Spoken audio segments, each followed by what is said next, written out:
Hello, this is Daniel Kimani, admission number BED 050730/2022, and I'm here to present about the similarity of Mzee Jomo Kenyatta and Wangari Maathai in their childhood experiences and the challenges they faced.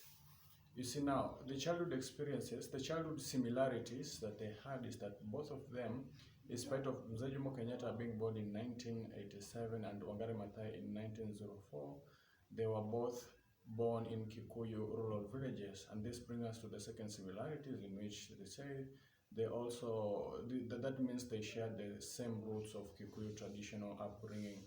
Additionally, they were both had a Christian missionary influences due to the established attending of the established institution that were established by the colonialists.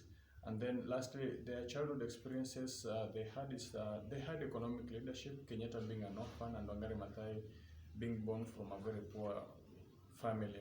The challenges they both experiences is that they are all under the colonial oppression from the British rule, which blanketed everything at that time in Kenya.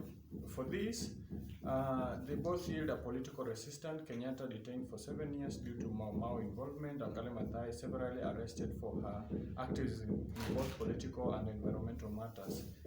They were all educated also. Kenyatta in the UK and Wangari Maathai in the USA, despite them struggling so much to fund the education. Lastly, they were all criticized by the authority due to the activism of their leadership and the addressing of the matter that were during that time. Thank you.